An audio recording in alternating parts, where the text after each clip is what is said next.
Okay, in this lecture we're going to talk about how the interaction of multiple genes can affect a single phenotype. So we know that most phenotypes are actually affected by more than one gene. And it actually can be several genes that influence one specific character. The term epigenesis really refers to the fact that complex organisms are complex partly because there's so many different genes involved in just the development of one organ. Like example, your inner ear. So we know that we use our ears to hear, and that if there's something wrong with the ear, it can cause deafness. But there's actually over 50 genes related, not just to the structure of your ear, but how it operates so that you can, capture sound waves and then convert them to information, in your brain that you can hear. And a mutation in any one of these 50 genes can result in the same phenotype, which is deafness. And because that, hearing is thought of as what we call a heterogeneous trait, because there's so many different genes that are involved. Now, that would be too complicated for us to try to figure out. We're going to look at situations where there's just two genes interacting to produce one or more phenotypes. So this is just going to be one single character, say for example, fruit color in squash, that's influenced by two separate pairs of genes. Now in epistasis, not epigenesis, this is another E word, so in epistasis, what happens is one gene pair masks the expression of the other gene pair. And these effects can be antagonistic, like one gene cancels out the other gene, or it can be complementary. If it's masking, the masking gene pair is considered the epistatic pair, and the gene pair that gets masked is considered the hypostatic gene pair. A good example is something called the Bombay phenotype. Okay, so what the Bombay phenotype is there was this lady that had a blood type, and she came back as type O. But it didn't make a lot of sense because one of her parents had type AB blood, and so she should have picked up an A or a B at least. And then it was very clear with her pedigree that her children, at least one of her children, got the B allele from her. So if she had one parent that was AB and children that were type B, and there's no way her husband could have donated that B allele, then something crazy was going on. Why was she type O? And researchers discovered a separate gene called the gene H that actually had something to do with the H substance. Remember I said there was something that was already on the surface of the red blood cells that was like the substrate for the enzymes that add the type A and type B carbohydrates. So something was preventing that H substance from being there in the first place. So, and it was a recessive trait. If you had two recessive alleles for this particular gene, then you didn't even have an H substance. So even though you might have fully functional A or B alleles, for the enzyme to add something to the H substance, because there was no H substance there, they the type A or B carbohydrates weren't added, and so the person appears as if they're type O blood. And the next slide is going to go through all that. So in this case, expression of the recessive HH alleles masks the expression of the A and B alleles. Okay, so here's an animation that goes through this Bombay phenotype. Okay, so it says the pedigree at left depicts the ABO blood types of 3 generations of a family. Note the female in the second generation with type O blood. Why is her phenotype unexpected? All right, so you can see here her two parents were A and AB. So she should at least be type A, because she would have gotten, or B, I guess, either type A or type B, because if this person here is AI, she could have gotten an I allele from the father, and a B allele from the mother. So she could be type B. She might have gotten an A from the father and an A from the mother, so she could be type A, or an I from the father and an A from the mother, so she'd be type A. But either way, there's no way that she could be O just based on blood type of the parents. And it says, here we will examine the genetic and biochemical basis of the ABO blood types and of this anomalous phenotype known as the Bombay phenotype. Something else to notice about this pedigree is she married a type A man, but then she's got 2 children here that are type B. So obviously she inherited a B allele from her mother. Now what she inherited from her father, you can't say the I or the A, but she definitely inherited a B allele from the mother for her children to have B, because the father doesn't have any B. So clearly there's something fishy going on here. Okay, it says the ABO blood types are based on the presence or absence of specific sugar residues on the surface of red blood cells. Almost all individuals possess molecules called the H substance on their red blood cells.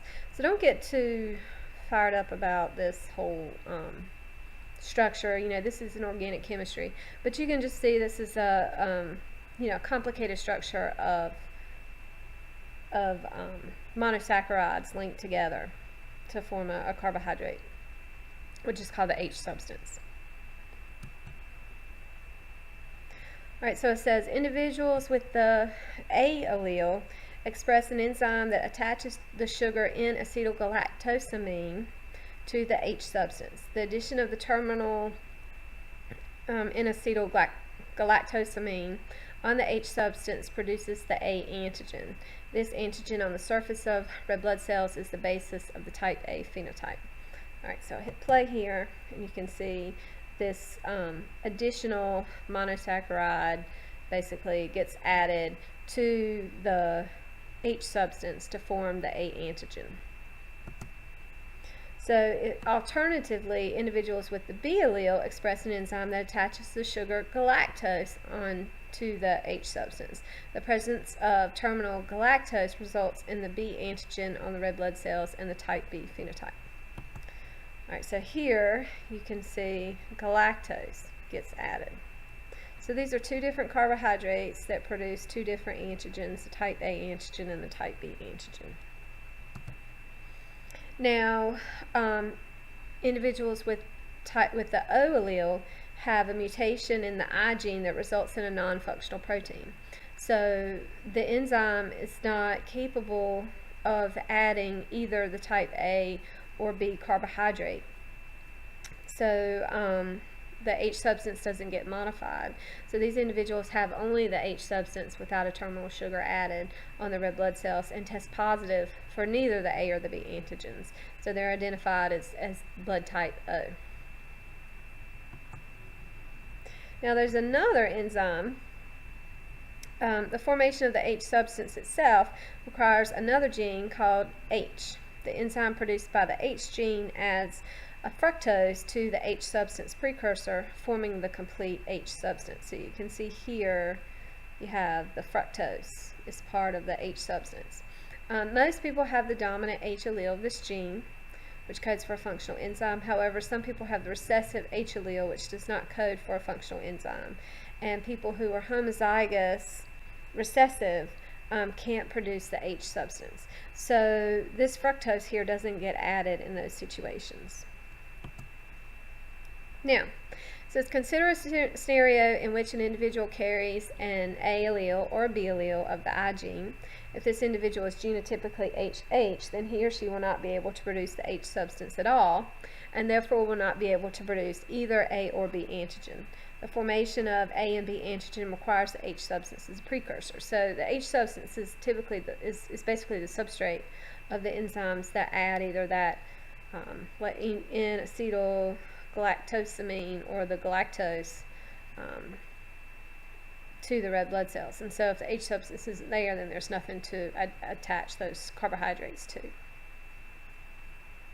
So you can see here, regardless of what you got going on here, it's going to be type O if you have two, if you're recessive for this gene H.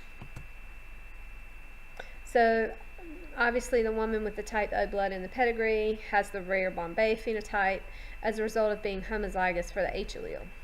Study of the pedigree reveals that she is either type AB or type B with respect to alleles for catalyzing the formation of type A and B antigens. However, because she lacks the enzyme to synthesize the H substance from its precursor, the A and B alleles are not able to function. As a result, she is type O in phenotype, but she's actually either AB or B in genotype.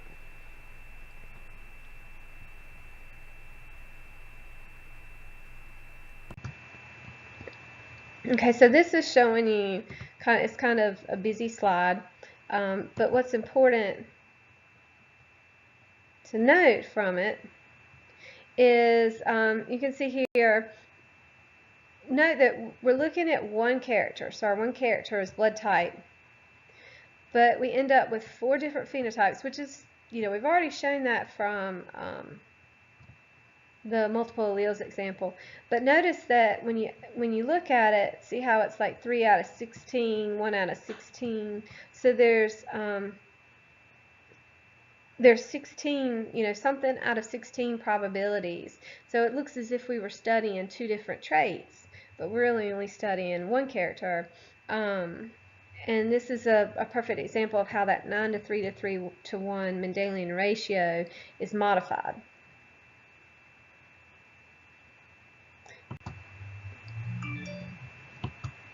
So when we have a single character being studied, and that ratio shows up in 16 different parts, that suggests that there are 2 genes interacting to create this one character, and that the phenotypes that are involved come from interaction of 2 genes. So now let's look at some examples. But before we look at the examples, we're going to make some assumptions. One thing, in order for this to work, you really have to see very distinct phenotypic classes that are discernible from one another. The genes have to be on different chromosomes and assort independently from one another. And when we'll just use the symbols A and B to denote the 2 gene pairs in each example, just to make it simple. And if you see, like here where it has A/, that could either be A heterozygote or homozygous recessive. I'm not homozygous recessive, or homozygous dominant. Yeah. It could be either one of these because you have the same phenotype regardless. So if you see that like an A in a line or a B in a line, it's either homozygous dominant or heterozygote. We're not really concerned about which, because when you're talking about phenotype, they're the same thing. You'll see that we're going to perform these crosses identical to the way Mendel did his crosses. So you take 2 parentals that are homozygous, true breeding. The F1 generation is going to be all heterozygotes, and it's really that F2 generation that we're concerned about, that we're going to look at. Okay, so our first example is coat color in mice. Now, we already talked a little bit about the agouti coat color, and we talked about that Y allele that causes yellow mice. But we're not going to talk about yellow mice in this example. We're just talking about the agouti color or other colors associated with this gene. Interaction of 2 genes. You can have white mice and you can have black mice. So we're just going to look at those 3 colors: agouti, white, and black. If you cross a true breeding agouti mouse with an albino mouse, a white mouse, you have all agouti mice in the F1 generation. But then when you cross the F1 mice, you get agouti, black, and albino mice produced in the 9 to 3 to 4 ratio. But you can look and see that 4, if you split it up in 3 and 1, you would have a 9 to 3 to 3 1 ratio. So this is one of those modified ratios. And this is actually, there's a second gene pair involved. You have gene A and gene B. So gene B is some kind of precursor molecule that leads to a black pigment. Gene A then takes that yellow pigment and puts the band on the black hairs to create the Goody pattern. So you have two different enzymes, one to make the black pigment and then one to make the Goody pattern. So you still have, if you look at like what you would expect that F2 ratio to be, that 9 to 3 to 3 to 1, and you take the different phenotypes just based on the genotype, you would have a situation where you had two dominant alleles, where you have one dominant allele for one gene and recessive alleles for the other, recessive alleles for one gene and dominant for the other, and then all recessive alleles. And this is just this part right here is just all Mendelian, what we learned in chapter 3. But then when you look at the actual phenotypes, you can see there's two situations where you can have albino. Anytime you have a recessive situation for that B allele, you're going to be albino.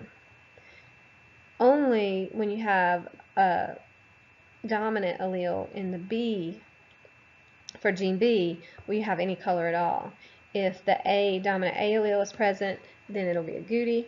If you're recessive at the A allele, then they'll be black, because it won't put that yellow pigment down.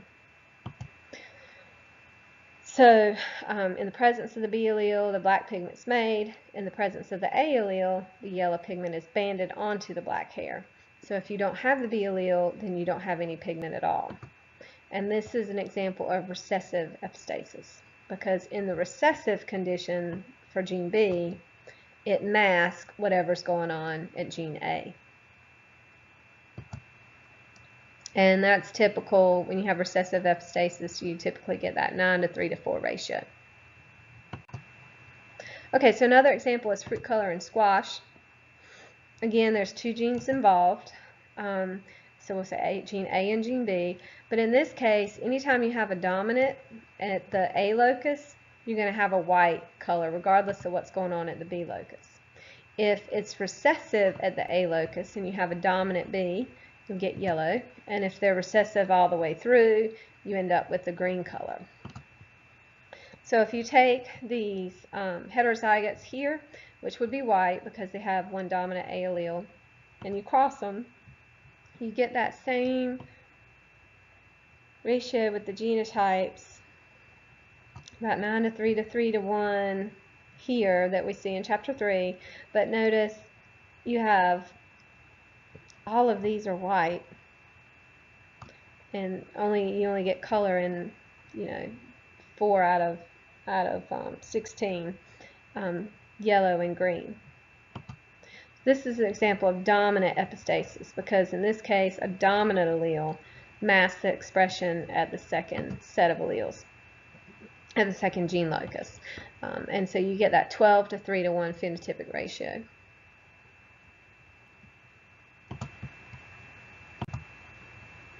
Okay, another example is flower color in sweet peas. Now, some researchers did a cross, and they took two true breeding white flower strains, which you would assume is due to some loss of function of producing pigment, but they got all purple flowers, which is weird. And then when they took those purple flowers and crossed them, they got a ratio of 9 to 7 purple to white, which again, if you add those two numbers up, you get 16. So this is another modification of Mendelian ratios. What happened is, if two genes interacting, if you have a recessive situation in either of the genes, you end up with a white color. So in a majority of the situations, if you look at Mendel's ratios here again, we've got that same two dominant, one recessive, one dominant, and all recessive. Any situation, in all three of these situations here, you've got at least one set of alleles that are recessive. So in all those situations, you end up with white flowers. Only in the dominant, where you have at least one dominant allele for both genes, do you end up with purple flowers. So in this case here, where we had true breeding white flowers, the parents must have been homozygous dominant for A and recessive for B, and then homozygous A and dominant for B in order for that to work. And here you can see what it is you have these two genes, and they're both involved in the production of the purple color. So if recessive situation in either one of these genes is going to prevent that purple color from being made, that purple pigment, and so you're going to have white flowers. This one is an example of complementary gene action. Okay, another example, again talking about squash, but this time instead of talking about the color, we're talking about the shape. So the different types of shapes, and you've seen these in the grocery store, you can have sphere, you can have these long ones, or you can have disc shape, which make really good, good for stuffing them. So long shape squash always breed true. And if you take two sphere shape, cross them, you always end up with disc shape fruit. And if you cross two disc shape fruit, you end up with a 9:6:1 ratio, which you can see is a modification of Mendelian ratios. Alright, so we've got those same 9:3:3:1 of these genotypes here, the same genotypes we've been talking about. But notice if you have two dominant alleles, you have disc shape. If you have either set of the alleles are recessive, you end up with sphere shape. And if both alleles are recessive, you end up with long shape. So this is just an example of how both of the gene pairs, in this case, influence the fruit shape equally. And you end up with these three different shapes. Okay, another example of that kind of situation is eye color in Drosophila. So we've already talked about how the eye color is brick red, and it comes from two colors that are added. There's a brown pigment and a scarlet pigment, and when you put the two pigments together, you get this brick red color. Now, if you take a mutant that's brown color, meaning they don't produce the brown pigment, they don't produce the bright red pigment, and you have a scarlet mutant where the bright red pigment isn't being produced. The brown pigment isn't being produced. So the brown mutants have only brown pigment, the scarlet mutants only have the bright red pigment. And you cross them, you end up getting these wild type brick red eyes. Then if you do an F1 cross with these wild type, you end up with brown, scarlet, wild type, and white eyes, all in a 9:3:3:1 ratio, which is your standard Mendelian ratio. But what you notice though is we're only talking about one character, we're only talking about eye color, but you get these four different phenotypes. And that's clearly because there's two different genes involved. So the mix of two different pigments produce that brick red color. If the brown pigment's missing, you're going to have bright red eyes. If the red's missing, you're going to have brown eyes. If you have no pigment, you're going to have white eyes. Now note, this is different than the white locus that we talked about earlier, and we're going to talk about that again when we talk about X-linked traits. For that particular, that's a protein that's involved in then transporting the pigments to the eyes. So again, there's a lot of places where you can end up with white eyes or some miscolored eye because there's so many different genes involved. Okay, now there's something called a complementation analysis. When they were studying all these different mutations in Drosophila, sometimes they'd have multiple mutants with the same phenotype, so like multiple strains of the fruit fly might not have any wings, for example. So you have two different researchers with these wingless fruit flies, and you're wondering, well, are there two genes involved and the mutations happen to be in two separate genes causing the same phenotype? Or is it mutations that are in the same gene, just at maybe different locations on the gene, that lead to this phenotype of not having any wings? And one of the things you can do is you can take these two mutant strains and cross them and see if you end up with any flies that get wings. And that's called a complementation. So for example here, let's say if two genes are involved, two different genes, the mutations are present on separate genes, and you cross these true breeding strains. In one strain, say it's gene A that's mutated, and that's why it's not working. This should be a capital A, not a lowercase a. I need to fix that. And you cross that with a true breeding strain in which it's the B allele that's recessive. You should end up with heterozygotes, and the wings should get restored.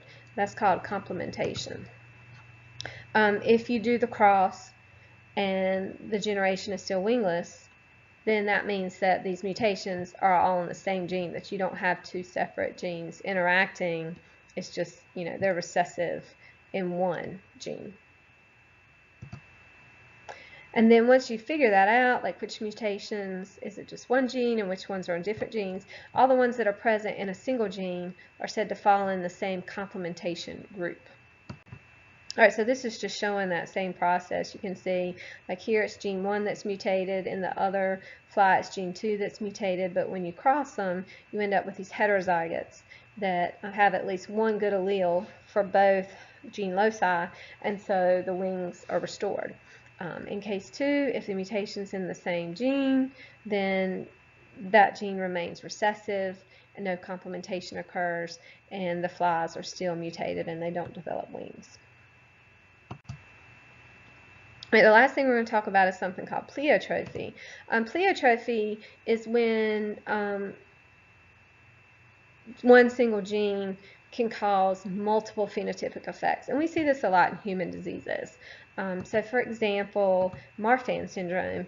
With Marfan syndrome, this is a dominant mutation that leads to overproduction of the connective tissue fibrillin.